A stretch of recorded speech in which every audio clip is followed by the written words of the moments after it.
La burla de un multimillonario a una empleada de limpieza negra se vuelve en su contra cuando los registros hospitalarios revelan un asombroso secreto sobre su identidad. ¿Qué conexión oculta saldrá a la luz, cambiando sus vidas para siempre? Y si quieres proteger a tu familia y te gustan los vídeos como este, suscríbete a nuestro canal para tener 10 años de buena suerte. El gran salón de la mansión Anderson zumbaba con la silenciosa eficiencia del personal de servicio que se movía entre grupos de invitados elegantemente vestidos. Jake Anderson se encontraba cerca del centro de la sala, imponiendo su presencia. A sus 42 años, irradiaba la inconfundible seguridad de un hombre que nunca había escuchado la palabra no.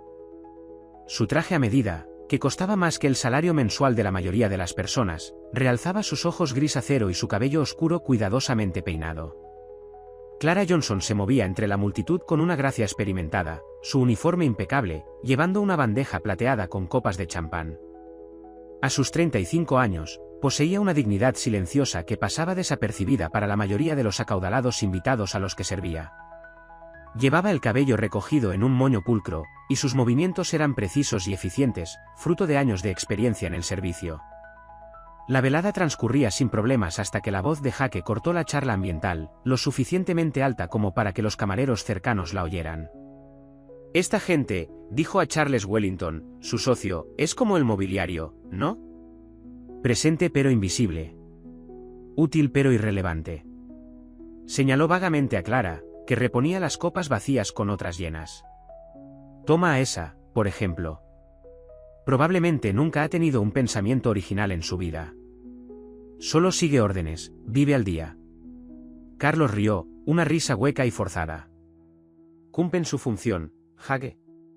No todos pueden nacer con tus ventajas particulares».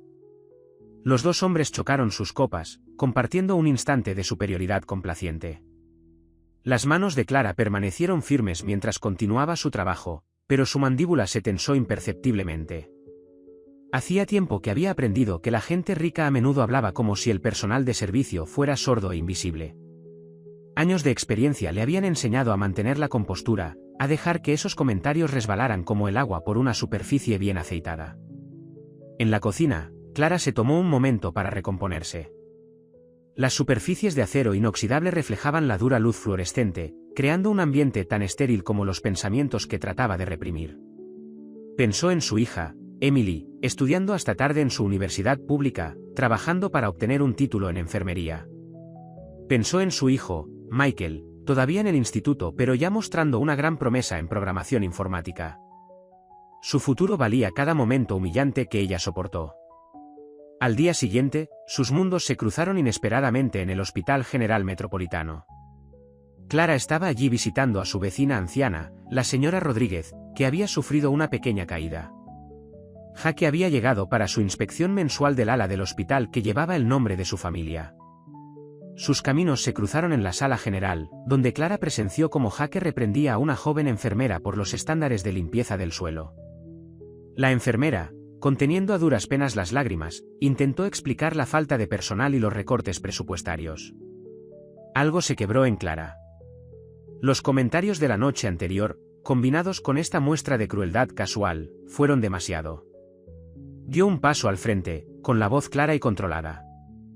«Señor Anderson, agradecemos su generosidad al financiar esta ala, pero su comportamiento no es aceptable. Estas personas trabajan incansablemente para salvar vidas mientras lidian con limitaciones que su riqueza le impide comprender». Jake se giró, el reconocimiento brillando fugazmente en su rostro. Su reacción inicial fue de enojo desdeñoso, pero algo en la mirada firme de Clara lo hizo detenerse. Esta no era la servicial camarera de la noche anterior. La mujer que tenía ante él se mantenía erguida, sus ojos reflejando no sumisión, sino determinación. «Eres la camarera de anoche», dijo él, su tono entre acusación y curiosidad. «Soy un ser humano», lo corrigió Clara con firmeza. «Igual que esta enfermera, igual que los pacientes aquí, e igual que usted, señor Anderson. La única diferencia es la circunstancia, no el valor». El pasillo quedó en silencio. Otros miembros del personal observaron el intercambio con una mezcla de miedo y admiración. Jake se encontró, por una vez, sin palabras. Estaba acostumbrado a que la gente o le adulase o lo evitase por completo. Este desafío directo, pronunciado con tanta quietud y dignidad, lo dejó desequilibrado. El encuentro dejó a ambas partes intranquilas. Clara regresó a la habitación de la señora Rodríguez con el corazón latiéndole con fuerza, pero con la determinación inquebrantable. Jaque se retiró a su despacho, pero se encontró incapaz de concentrarse en su trabajo. La imagen de la mirada inquebrantable de Clara seguía interponiéndose en sus pensamientos. Sus palabras habían perforado su cuidadosamente construida armadura de privilegios, dejándole con una sensación de incomodidad desconocida. Jaque se sentó en su oficina privada, rodeado de caoba y cuero, mirando la pantalla de su ordenador. La conversación con Clara en el hospital lo había inquietado más de lo que estaba dispuesto a admitir. Un comentario casual de su amigo Robert Harrison durante su partido semanal de golf había despertado su curiosidad. «Esa mujer Johnson», había dicho Robert, guardando su palo, «su familia solía poseer una propiedad considerable en el condado. Una caída en desgracia, por lo que entiendo». La información no concordaba con las ideas preconcebidas que Jaque tenía sobre Clara. Empezó a buscar en registros históricos, bases de datos de propiedades y archivos de periódicos antiguos. Lo que descubrió desafió sus suposiciones. La familia Johnson había sido, sin duda, una prominente terrateniente en la región durante mediados del siglo XX. Poseían varios cientos de acres de tierras de cultivo de primera calidad y eran conocidos por su postura progresista en materia de derechos laborales y desarrollo comunitario. Los documentos revelaron una compleja historia de desposesión sistemática. A través de una serie de maniobras legales cuestionables, ejecuciones hipotecarias y tasaciones de propiedades sospechosas, la familia Johnson había perdido sus tierras poco a poco. La cronología coincidía con su participación en el movimiento por los derechos civiles, una correlación que parecía estar lejos de ser casual. Mientras tanto, al otro lado de la ciudad, en su modesto apartamento de 2 habitaciones, Clara hizo un descubrimiento inesperado. Mientras limpiaba su trastero, encontró una caja de madera desgastada que no había visto desde la muerte de su abuelo. La caja, con sus bisagras de latón deslucidas por el tiempo, contenía una colección de cartas, fotografías y recortes de prensa que su abuelo, William Johnson, había conservado. Clara se acomodó en su viejo sofá, desplegando cuidadosamente la primera carta. La letra de su abuelo era firme y clara, datada en 1963. Las cartas detallaban su participación en la organización de protestas pacíficas, el establecimiento de redes de apoyo comunitario y la lucha contra las prácticas crediticias discriminatorias. Una carta en particular llamó su atención: «Pueden quitarnos la tierra», había escrito, «pero no pueden quitarnos nuestra dignidad ni nuestra determinación de luchar por lo que es justo». Las fotografías mostraban a William Johnson junto a otros activistas por los derechos civiles, con una expresión seria pero esperanzada. Los recortes de prensa documentaban tanto sus éxitos como las represalias que sufrió. Un titular decía: «Granjero local enfrenta embargo tras negativa del banco a extender préstamo». Otro: «Johnson denuncia prácticas discriminatorias en la vivienda». Jaque se vio cada vez más absorto en su investigación. Cuanto más aprendía sobre William Johnson, más cambiaba su visión del mundo. El hombre había sido un luchador íntegro, utilizando sus recursos e influencia para desafiar las desigualdades sistémicas. A pesar de enfrentarse a represalias económicas y al ostracismo social, se mantuvo fiel a sus convicciones. Un documento en particular hizo que Jaque se detuviera: una carta de William Johnson a la Junta del Condado, protestando por la repentina revalorización de sus impuestos a la propiedad. El lenguaje era digno pero firme, señalando la sospechosa coincidencia del aumento poco después de que él hubiera organizado una jornada de inscripción de votantes en su propiedad. La respuesta de la Junta fue despectiva, escondiéndose tras un lenguaje burocrático para justificar sus acciones. La similitud entre la resistencia digna de William Johnson y la confrontación de Clara con Jaque en el hospital se hizo evidente. Ella había heredado no solo los rasgos de su abuelo, visibles en las viejas fotografías, sino también su inquebrantable sentido de la justicia y la dignidad personal. Jaque se encontró cuestionando los cimientos de su propia riqueza y privilegio. ¿Cuánta parte del éxito de su familia se había construido sobre la desventaja sistemática de familias como los Johnson? La pregunta lo incomodaba, pero por primera vez en su vida, no apartó la incomodidad. Al caer la tarde, Jaque y Clara se sentaron cada uno con sus respectivos descubrimientos. Clara, rodeada de las cartas de su abuelo, sintió una conexión más profunda con el legado de resistencia y dignidad de su familia. Jaque, confrontado con documentos históricos que desafiaban su visión del mundo, empezó a ver a Clara y su confrontación con él bajo una nueva luz. El peso de la historia y la justicia pesaba sobre ambos, preparando el escenario para cambios que ninguno de los dos habría podido anticipar. La voz del abuelo de Clara resonaba a través del tiempo, desafiando no solo las injusticias de su época, sino las persistentes desigualdades que aún moldeaban sus interacciones actuales. El encuentro de Clara con el Dr. Marcus Bennett, el historiador local, tuvo lugar en el edificio de la Sociedad Histórica de la ciudad, una mansión victoriana convertida y repleta de archivos y objetos históricos. El Dr. Bennett, un hombre de 60 años con gafas de montura metálica y coderas en su chaqueta de tweed, había respondido inmediatamente a la consulta de Clara sobre su historia familiar. La historia de la familia Johnson es particularmente significativa en la historia de los derechos civiles de nuestra región, explicó el Dr. Bennett, extendiendo documentos sobre una gran mesa de roble. El activismo de su abuelo no se centraba solo en la igualdad racial. Él comprendía la intersección entre la justicia económica y los derechos civiles, lo que lo convertía en una amenaza particularmente seria para el poder establecido. El historiador le mostró a Clara fotografías que nunca antes había visto, su abuelo hablando en reuniones comunitarias, estrechando la mano de líderes nacionales de los derechos civiles, y de pie con orgullo frente a las tierras de cultivo de la familia. Pero lo que captó la atención de Clara fueron los detallados registros de la oposición sistemática que había enfrentado su familia. Los registros bancarios mostraban un patrón de denegación de préstamos a pesar de un excelente historial crediticio. Las tasaciones de propiedades revelaban aumentos sospechosos en las valoraciones fiscales que apuntaban a las propiedades de la familia Johnson. Al otro lado de la ciudad, Jaque Anderson se sentaba en su oficina en el ático, contemplando la puesta de sol sobre el horizonte. El peso de sus recientes descubrimientos sobre la familia Johnson había comenzado a afectar su visión de su propio éxito. Su padre siempre le había dicho que su riqueza provenía de decisiones comerciales inteligentes en el sector inmobiliario durante las décadas de 1960 y 1970. Ahora, se preguntaba cuántas de esas decisiones habían capitalizado el desplazamiento sistemático de familias como la de Clara. Durante una reunión de la junta directiva de una organización benéfica, Jaque se encontró distraído, prestando más atención al personal de servicio que a los informes financieros. Observó sus cuidadosos movimientos, sus ojos atentos, su dignidad al realizar tareas que él y sus compañeros daban por sentadas. Era como si los viera con claridad por primera vez. Un encuentro inesperado reunió de nuevo a Jaque y Clara, esta vez en el estacionamiento de la Sociedad Histórica cuando Clara salía de su reunión con la doctora Bennett. Jaque había venido a hacer su propia investigación, impulsado por una necesidad cada vez más urgente de comprender el pasado. Señor Anderson, Clara lo reconoció, con la voz neutra pero no hostil. Señorita Johnson, respondió Jaque, dudando un instante antes de continuar. He estado investigando sobre su abuelo. Era un hombre extraordinario. Clara lo observó atentamente, percibiendo la sinceridad en su voz. Sí, lo era. Aunque solo ahora empiezo a comprender cuán extraordinario. Se encontraron caminando juntos, compartiendo lo que habían aprendido. Jaque habló sobre su creciente conciencia del papel de su familia en la historia de la comunidad, mientras Clara describió la visión de justicia económica de su abuelo. Siempre creí que mi éxito era completamente autodidacta, admitió Jaque, mostrando una vulnerabilidad que sorprendió a ambos.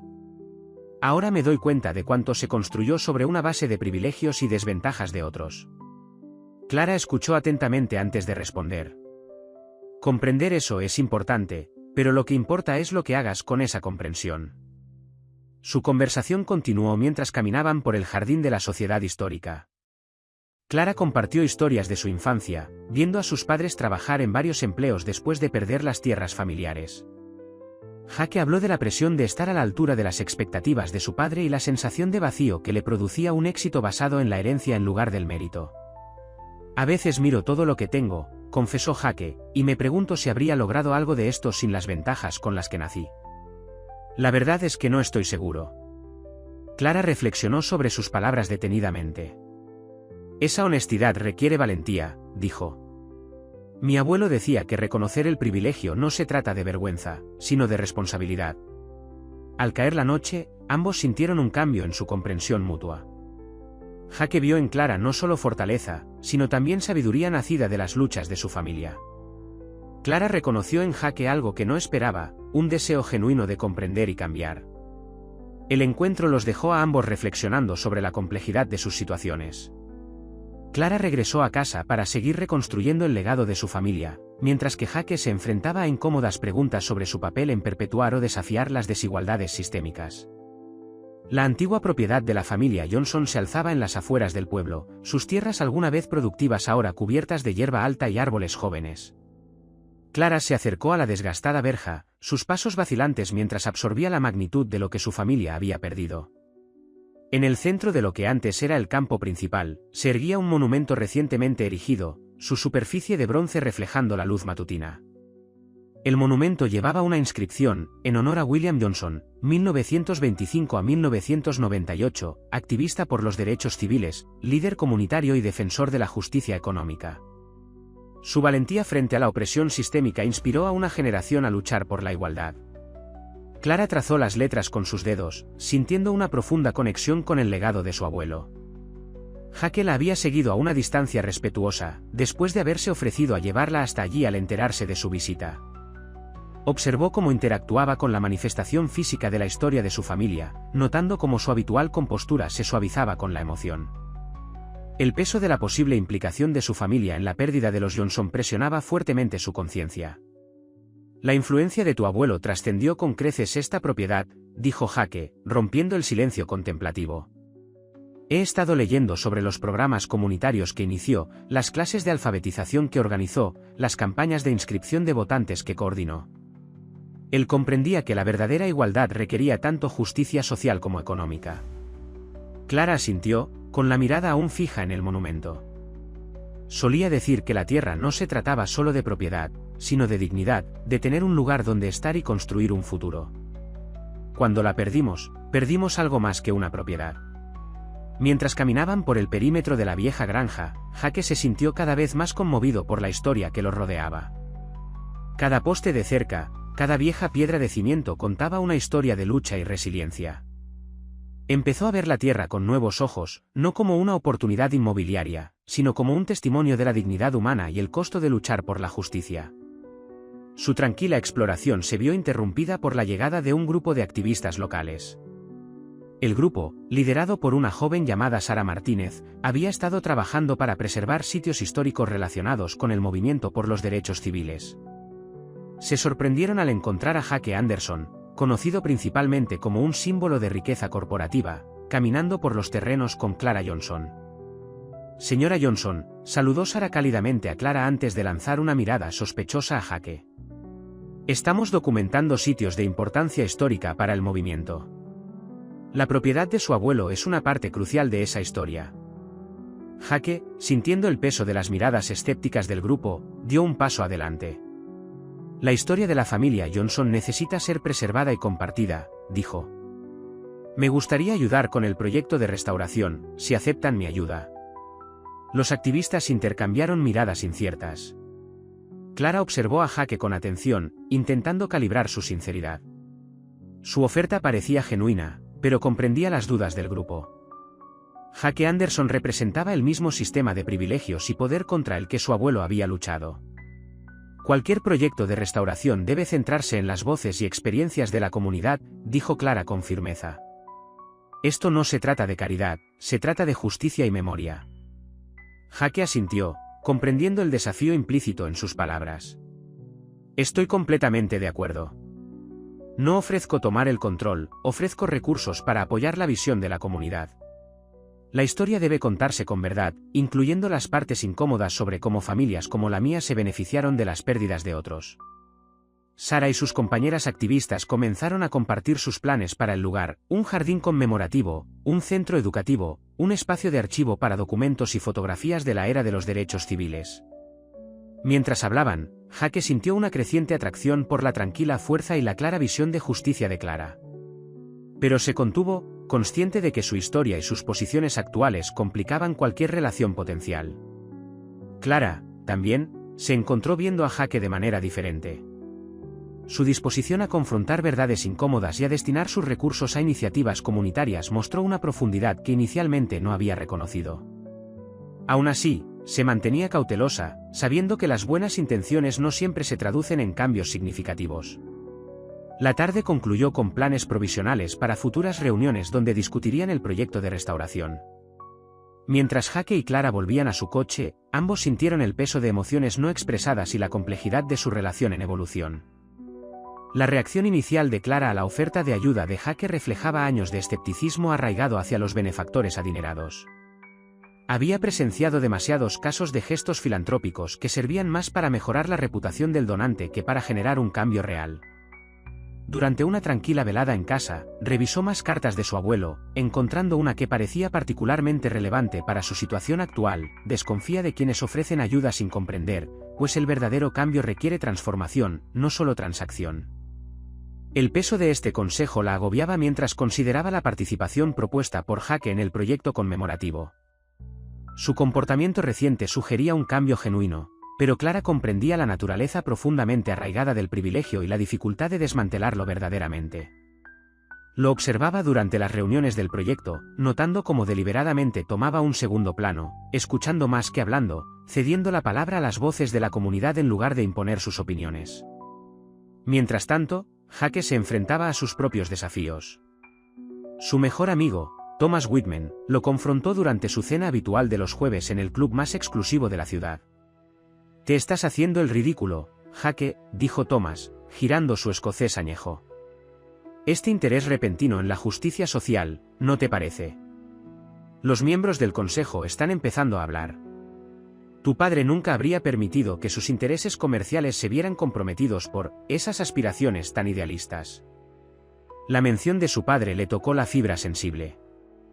Jake recordaba las innumerables charlas sobre el mantenimiento de la posición social, sobre la importancia de mantener a cierta gente en su sitio. Pero, en lugar de desviarlo, las palabras de Thomas reforzaron su determinación. «Quizás sea precisamente por eso que las cosas necesitan cambiar», respondió Jake, dejando a su amigo mirándolo con incredulidad, su copa a medio terminar. Tras una cuidadosa reflexión, Clara decidió aceptar la ayuda de Jake, pero con condiciones claras. Organizó una reunión en un pequeño centro comunitario en lugar de en su oficina, estableciendo simbólicamente un terreno neutral.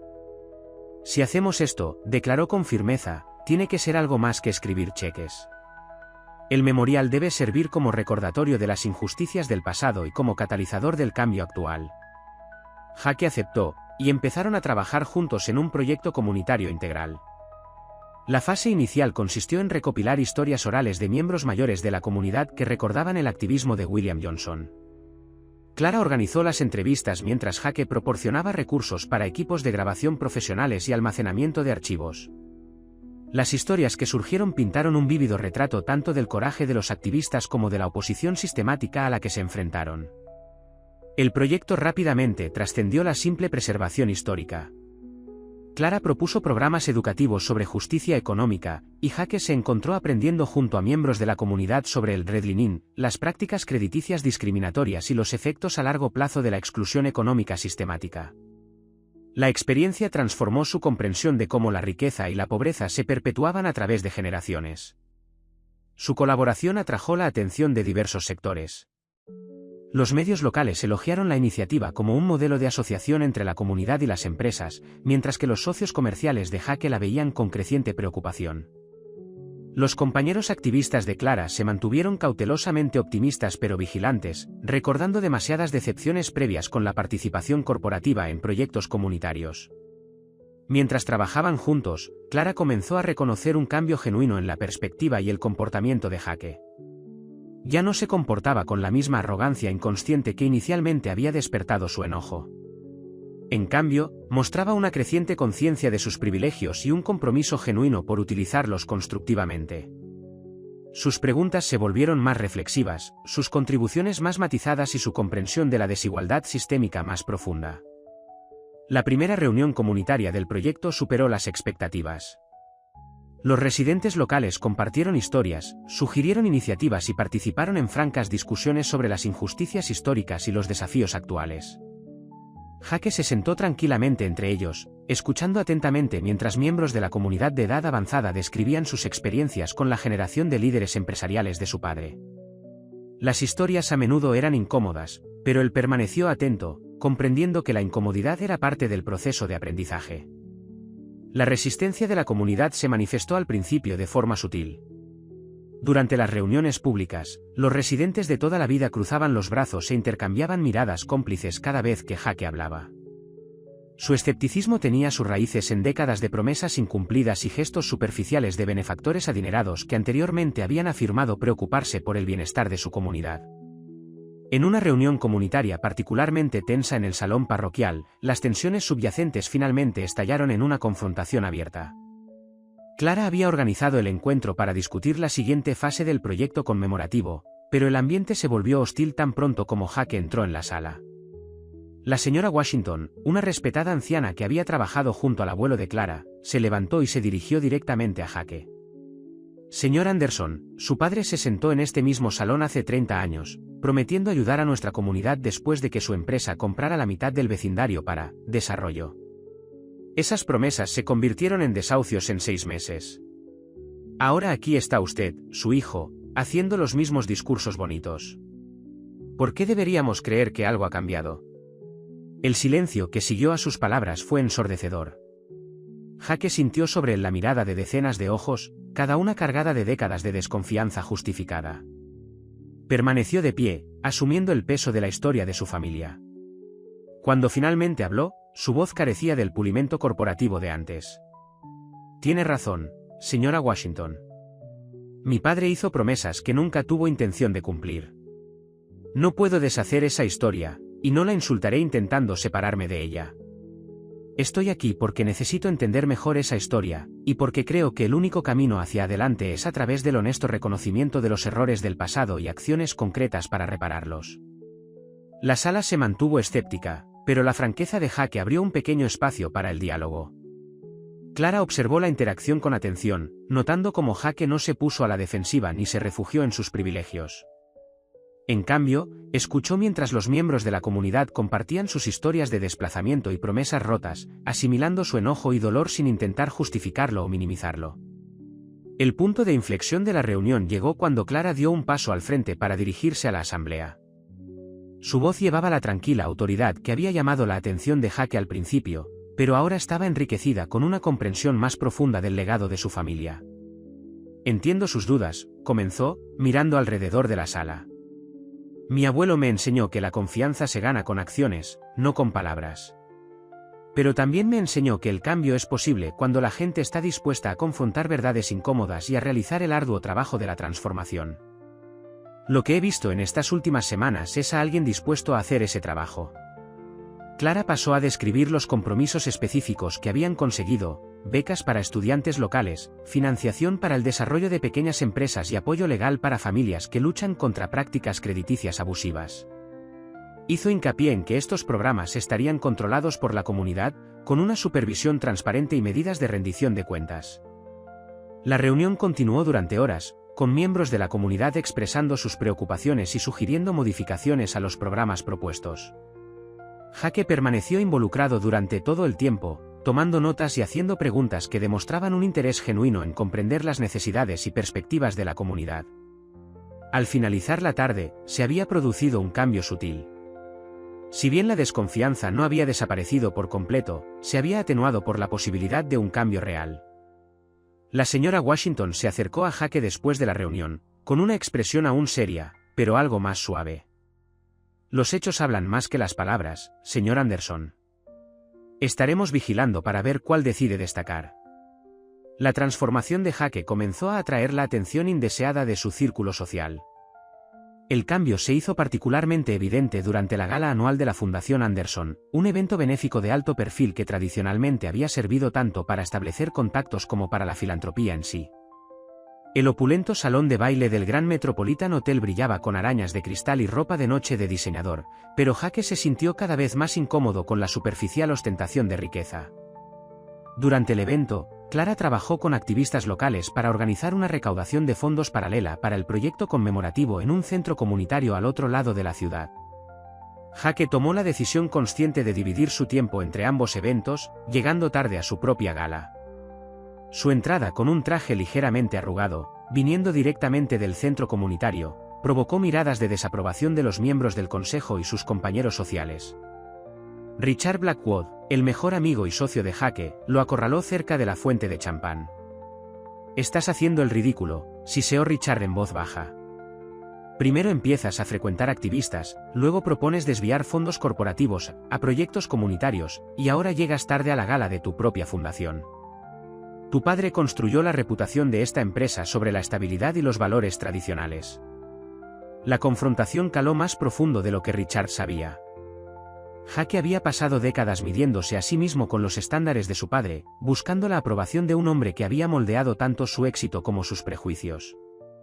El peso de las expectativas heredadas presionaba contra su creciente conciencia del privilegio heredado. Mientras tanto, al otro lado de la ciudad, Clara había organizado un tipo de reunión diferente. Las familias locales compartieron platos caseros, los niños interpretaron canciones de la época de los derechos civiles, y los miembros mayores de la comunidad contaron historias sobre sus experiencias con el activismo de William Johnson.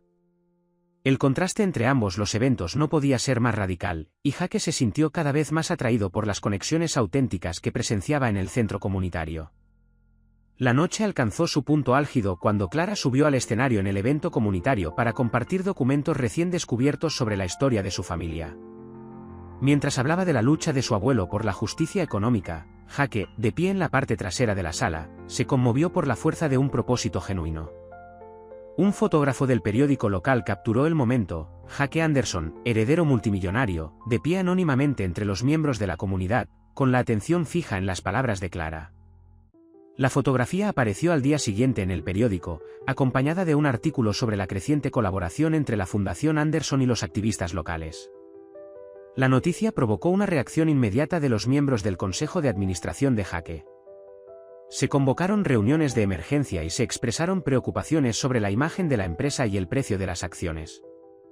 Thomas Whitman, el mejor amigo de Jake y jefe de su equipo legal, le lanzó la advertencia definitiva durante una reunión privada en la oficina de Jake: «Esto ya no se trata solo de ti, Jake.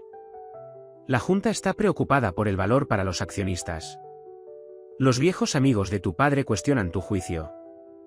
Algunos sugieren que podría ser hora de un nuevo liderazgo». La amenaza de perder el control de su empresa, el legado que su padre había construido, obligó a Jake a enfrentarse al verdadero coste de sus principios en evolución. Esa noche, sentado solo en su oficina en el ático, contempló las luces de la ciudad que se extendían bajo sus pies, mientras al otro lado de la ciudad, Clara trabajaba hasta altas horas de la noche, organizando documentos y planeando la siguiente fase de su proyecto, ajena a la crisis que enfrentaba Jake.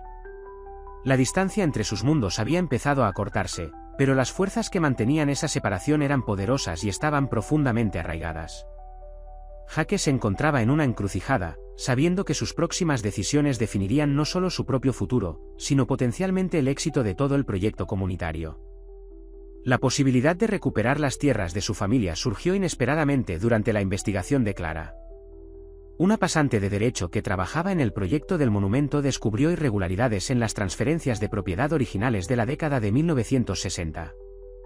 Los documentos sugerían que los procedimientos de ejecución hipotecaria podrían haber violado varias leyes de derechos civiles de la época, invalidando potencialmente las transferencias de propiedad posteriores. Clara se enfrentaba a un complejo dilema emocional y práctico. La perspectiva de recuperar la tierra de su abuelo representaba una forma de justicia histórica, pero la batalla legal requeriría recursos que superaban con creces sus posibilidades. Pasó incontables horas en los archivos de la biblioteca local, revisando registros de propiedad y documentos legales, sabiendo que cada pieza de evidencia podría ser crucial, pero también consciente de que necesitaba la experiencia legal profesional para darle sentido a todo. Durante sus reuniones regulares del proyecto, Jake notó la preocupación de Clara. Su energía habitualmente concentrada parecía dispersa, y parecía perdida en sus pensamientos durante las discusiones sobre el diseño del monumento. Después de una sesión particularmente distraída, le preguntó con delicadeza sobre sus inquietudes. Clara dudó, su independencia natural luchando contra la realidad práctica de su situación.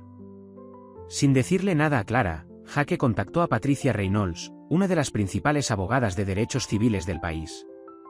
Había trabajado con su bufete en asuntos corporativos y conocía su reputación por asumir casos de importancia histórica. Después de revisar la evidencia preliminar, Patricia aceptó que el caso tenía mérito, pero requeriría extensos recursos y experiencia para llevarlo adelante con éxito. Jaque gestionó que el bufete de Patricia tomara el caso pro bono, estructurando cuidadosamente el acuerdo a través de una fundación de ayuda legal para mantener la distancia entre él y el proceso. Genuinamente creía que estaba ayudando mientras respetaba la independencia de Clara, pero la decisión de actuar sin su conocimiento resultaría crucial. La verdad salió a la luz durante una reunión rutinaria con el equipo legal del proyecto conmemorativo. La asociada de Patricia, sin ser consciente de la necesidad de discreción, mencionó la participación de su bufete delante de Clara. El silencio se apoderó de la sala mientras Clara procesaba la información, su expresión cambiando de confusión a comprensión y finalmente a ira. «Actuaste a mis espaldas», le dijo a Jaque, su voz baja pero intensa. La sala de reuniones se vació rápidamente, dejándolos solos con el peso del momento. «Después de todo lo que hemos hablado sobre la autonomía comunitaria y la autodeterminación, ¿tomaste esta decisión sin siquiera consultarme?». Jaque intentó explicar su razonamiento. «Vi una oportunidad para corregir una injusticia histórica. Los recursos legales estaban disponibles, y no quería que mi participación complicara tu proceso de toma de decisiones». La respuesta de Clara cortó su justificación. «Esa no era una decisión tuya. Mi abuelo luchó por nuestro derecho a tomar nuestras propias decisiones, incluso las difíciles. Tú sigues actuando desde una posición de privilegio, asumiendo que sabes qué es lo mejor para los demás». La grieta en su confianza incipiente se sintió casi física. Jaque había actuado con genuina preocupación, pero su enfoque reveló patrones profundamente arraigados de pensamiento paternalista que no había reconocido completamente en sí mismo. Clara recogió sus documentos y salió de la sala de reuniones, dejando a Jaque para que se enfrentara a la realidad de que las buenas intenciones no excusaban la perpetuación de los desequilibrios de poder. Los días siguientes trajeron una claridad incómoda para ambos. Clara luchó con la idea de que el apoyo legal que necesitaba ahora estaba contaminado por la intervención de Jaque. Jaque se enfrentó a la incómoda verdad de que, a pesar de sus esfuerzos conscientes por cambiar, los patrones inconscientes de privilegio aún influían en sus acciones. La distancia entre Jaque y Clara se convirtió en un abismo en los días posteriores a la revelación sobre el abogado. Clara se sumergió en el trabajo comunitario, programando deliberadamente reuniones cuando sabía que Jaque no estaría disponible. El proyecto conmemorativo continuó, pero su colaboración, antes fluida, se había convertido en un cuidadoso baile para evitar la interacción directa. Durante este periodo de separación, Clara pasó más tiempo en la antigua propiedad de su abuelo. Una tarde, mientras el sol se ponía sobre los campos abandonados, descubrió una carta que no había notado antes, metida en el marco de una vieja fotografía familiar. La carta, escrita por su abuelo poco antes de su muerte, hablaba directamente a las futuras generaciones de los Johnson. «Mi queridísima familia», decía la carta, «nuestra lucha nunca se ha tratado solo de tierras o dinero, sino de dignidad y autodeterminación. El derecho a tomar nuestras propias decisiones, incluso las difíciles, define nuestra humanidad. Nunca permitan que nadie, por muy bien intencionado que sea, les arrebate eso. Pero recuerden también que el orgullo no debe impedirnos aceptar ayuda cuando se alinea con nuestros valores y sirve al bien común de nuestra comunidad». Las palabras resonaron profundamente en Clara, obligándola a examinar sus propias reacciones. Si bien la decisión unilateral de Jaque había violado su confianza, tenía que reconocer que su respuesta podría haber estado influenciada tanto por el orgullo como por principios. La complejidad de su situación reflejaba los desafíos más amplios de conciliar las injusticias históricas con los intentos actuales de redención. Jaque, mientras tanto, luchaba con su aislamiento.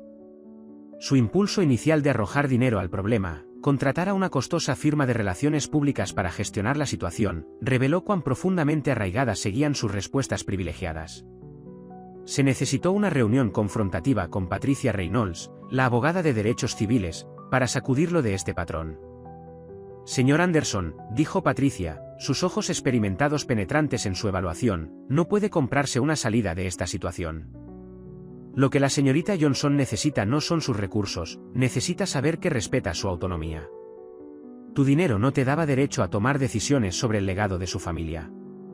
La reprimenda caló hondo. Jaque pasó una larga noche en su oficina, revisando cada decisión que había tomado desde que comenzó este viaje de transformación. Se dio cuenta de que, a pesar de su genuino deseo de cambiar, seguía actuando desde una posición de autoridad asumida, intentando controlar los resultados en lugar de apoyar las decisiones autónomas. Clara también se encontró en un periodo de profunda reflexión. Durante una reunión comunitaria sobre el proyecto conmemorativo, una residente anciana le recordó algo que solía decir su abuelo: el camino hacia la justicia no se trata de caminar solo, se trata de caminar juntos, con cada persona eligiendo sus propios pasos. Esta perspectiva llevó a Clara a redactar una carta a Jake, aunque no la envió inmediatamente. En ella, escribió sobre la complejidad de la confianza y la transformación, reconociendo tanto el cambio genuino que había presenciado en él como la importancia de mantener límites claros. La carta permaneció sobre su escritorio, sin enviar, pero representando un posible puente sobre la creciente brecha entre ellos. Jake, impulsado por su necesidad de enmendar, comenzó a tomar medidas concretas para reestructurar la forma en que su fundación interactuaba con los proyectos comunitarios. Estableció una junta independiente compuesta principalmente por miembros de la comunidad, dándoles el control total sobre las decisiones de financiación. Fue un intento genuino de abordar el desequilibrio de poder que había llevado a su equivocada decisión sobre el caso legal. La tensión entre ellos llegó a un punto crítico cuando Jake apareció en una reunión comunitaria, no para hablar o dirigir, sino simplemente para escuchar. Su presencia causó incomodidad inmediata, pero él permaneció, sentado en silencio en la parte trasera, demostrando con acciones más que con palabras su voluntad de aprender de sus errores. La ceremonia anual en memoria de los derechos civiles se convirtió en el escenario del clímax de la historia. El evento, tradicionalmente celebrado para honrar a los líderes locales de los derechos civiles, había adquirido una mayor importancia con los recientes descubrimientos sobre el legado de la familia Johnson. La comunidad se reunió en los terrenos de la antigua propiedad Johnson, ahora parcialmente restaurada gracias a los esfuerzos del proyecto memorial. Mientras Clara se preparaba para pronunciar el discurso principal, una figura inesperada se acercó al podio: Marcus Whitfield, un antiguo socio comercial del padre de Jake. La edad había dejado huella en su apariencia, pero sus ojos conservaban el agudo cálculo que había marcado sus negocios décadas atrás. Su interrupción creó una tensión inmediata entre la multitud. «Me siento obligado a compartir algo sobre la historia que estamos discutiendo hoy», anunció Whitfield, su voz resonando entre la multitud reunida. «Estuve directamente involucrado en los eventos que llevaron a la pérdida de estas tierras por parte de la familia Johnson. No fue simplemente un asunto de negocios, como afirmamos en su momento. Fue una estrategia deliberada para castigar a William Johnson por su activismo en pro de los derechos civiles». El silencio aturdido cayó sobre la multitud. Jake, de pie en la parte trasera de la reunión, sintió el peso de cada palabra mientras Whitfield continuaba. El anciano empresario reveló cómo él y el padre de Jake habían orquestado un complejo plan durante la era de los derechos civiles, manipulando los valores de las propiedades, presionando a los bancos y explotando lagunas legales para despojar sistemáticamente a la familia Johnson de sus tierras. «La riqueza de la familia Anderson», declaró Whitfield, su voz cargada de un remordimiento tardío, se construyó en parte sobre la destrucción deliberada de familias como los Johnson. Vimos su lucha por los derechos civiles como una amenaza a nuestro control económico de la región. William Johnson no solo luchaba por la justicia social, sino contra un sistema de opresión económica cuidadosamente construido. Clara permaneció inmóvil en el podio, su discurso preparado olvidado mientras absorbía estas revelaciones. El público murmuró con una mezcla de conmoción y reivindicación. Muchos habían sospechado estas verdades, pero nunca las habían oído confirmar tan abiertamente. Jake se abrió paso hacia el frente, cada paso más pesado que el anterior. La verdad sobre su herencia, no solo de riqueza, sino de injusticia sistémica, exigía una respuesta. Al llegar al podio, no miró a la multitud, sino directamente a Clara. «He estado intentando reparar cosas que creía que mi padre pudo haber hecho», dijo, su voz cargada del peso de la comprensión. «Pero nunca imaginé el cálculo deliberado detrás de todo. La fortuna Anderson no solo se construyó sobre privilegios, sino sobre la destrucción intencional del legado de su familia». Luego, en un momento que redefiniría sus futuros, Jake sacó un documento legal. «Esta es la escritura de todas las propiedades Anderson que alguna vez fueron propiedad de la familia Johnson. He hecho que mi equipo legal prepare una transferencia completa de la propiedad al fideicomiso familiar Johnson, para que sea administrada como ustedes consideren oportuno. No es caridad ni generosidad, es restitución». El documento representaba no solo tierra, sino un cambio fundamental en las dinámicas de poder. La acción de Jake no se trataba de beneficencia de ricos, sino de abordar agravios históricos con acciones concretas. Clara aceptó el documento, reconociéndolo no como el final de su camino, sino como un nuevo comienzo. Mi abuelo creía que la verdadera justicia requiere tanto el reconocimiento de los errores como pasos concretos hacia la reparación, dijo Clara a la multitud. Hoy, hemos visto ambas cosas. Pero nuestro trabajo no ha terminado. Esta tierra representa no solo nuestro pasado, sino nuestro futuro, un futuro que debemos construir juntos, con voz e igualdad de dignidad. La ceremonia concluyó con una inesperada unidad de propósito. Jake y Clara se mantuvieron juntos, no como representantes de mundos opuestos, sino como socios en la compleja tarea de sanar heridas históricas y construir un futuro más equitativo.